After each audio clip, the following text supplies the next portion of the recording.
Welcome to this edition of the Native News Update. I'm your host for today's program, Paul Demain. Many of the stories read here can also be found at our website at IndianCountryNews.com, or check out the featured channel for some featured programs at IndianCountryTV.com, or Skabewis for YouTube users, or Twitter, or MySpace, or all kinds of other places. Facebook, we're all over the place. And here is the news for the day from the Associated Press and other Native American news sources. A tribal appeals court has set a July 30th hearing to determine whether the governing council of the Turtle Mountain Band of Chippewa of North Dakota has the authority to remove their tribal chairman. The council voted on July 12th to remove Chairman Richard Marcellus, who also is a state senator from Belcourt. Don Bruce Marcellus's attorney says the council alleges that Marcellus failed to perform his duties as chairman while serving in the legislature. Marcellus has denied that. Conflict between the council and chairman has existed for some time over a variety of other issues. Before the council's July 12th vote, Marcellus had suspended the pay of council members for 2 weeks for what he considered to be failure to perform their jobs. A tribal judge earlier determined the council was within its authority and barred Marcellus from the tribal office until a removal hearing could be held. Marcellus appealed and has continued to act as chairman. After a tremendous response in an effort to reach more eligible candidates, the Freedom Alliance Scholarship Fund application deadline has been extended. Children of military personnel who have sacrificed life or limb should consider applying immediately. Go to www.fascholarship.com before August 14, 2009 to complete an application, or call 1-800-475-6620 for more information. In order to be eligible for a Freedom Alliance scholarship, an applicant must be the dependent son or daughter of a U.S. soldier, sailor, airman, guardsman, or marine who has been killed or permanently disabled as a result of an operational mission or training accident, or who is currently classified as a prisoner of war or missing in action. This individual must also be a high school senior, high school graduate, or registered as a full-time undergraduate student and under the age of 26. The fund has now awarded $2.5 million to the sons and daughters of our military heroes. Last year, 167 individual student scholarships were awarded. The Only Good Indian, a new feature film directed by Kevin Wilmot and starring Wes Studi, will be screened as an official selection of the Traverse City Film Festival on Sunday, August 2nd.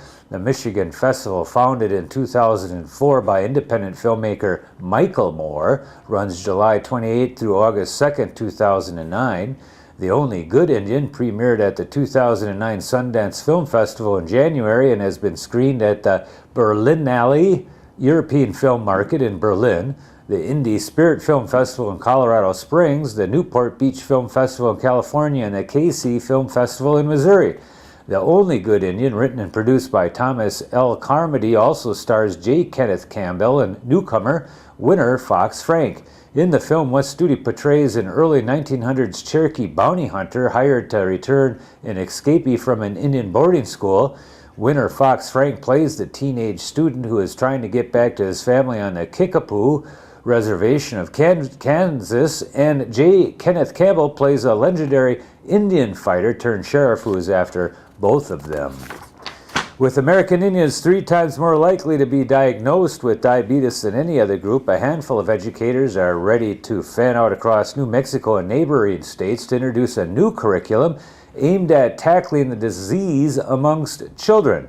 Federal health officials, tribal leaders, and educators from across the country have spent years developing the curriculum as part of the National Diabetes National Diabetes Education and Tribal Schools Project.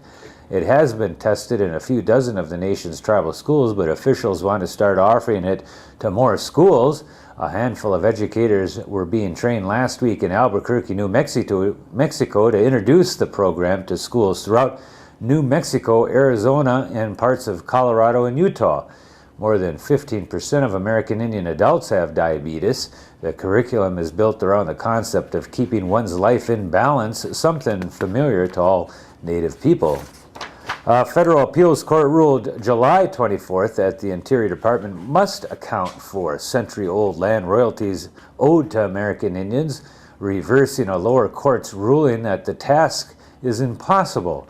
A 2008 decision by U.S. District Judge James Robertson said Interior had unreasonably delayed in accounting, but added that the complicated task was ultimately impossible. He later ruled the Indian plaintiffs are entitled to $455 million, a fraction of the $47 billion or more they said they are owed. The appeals court said that the court erred in freeing the government from the accounting burden. Without an accounting, it is impossible to know who is owed what, Santelli wrote. The best any trust beneficiary could hope for would be a government check in an arbitrary amount.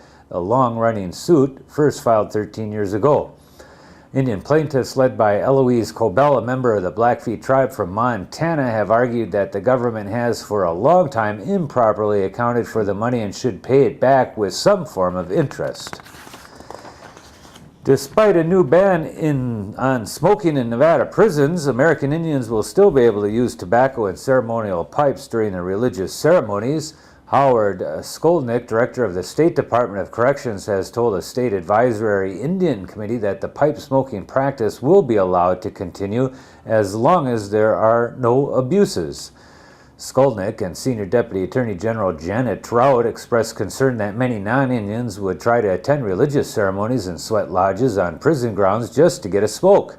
The smoking ban applies to both inmates and staff. Regulations allow only those who have ties with Indian tribes or groups to participate in sweat lodge ceremonies. A proposed one-year pilot project would reestablish direct passenger and freight ferry service between Sitka and the village of Angoon, Kaki, Tanaki Springs, and Hoonah. The new ferry runs would supplement the Sitka Marine Highway system, which dropped direct service between Sitka and the villages in recent years. Travelers currently have to go through Juneau. The Bureau Assembly is expected to decide next month whether to endorse the proposal after City Administrator Jim Dinley meets with Sitka Tribe of Alaska. The STA wants to know if the service would be sustainable, whether federal funding for the project would affect other tribal enterprises, and how the service would coordinate with the Alaska Marine Highway system. And that is the latest roundup of news from Indian Country on this edition of the Native News Update. We want to thank our underwriters for helping us with this broadcast and you for joining with us again. You have a good day. Miigwech.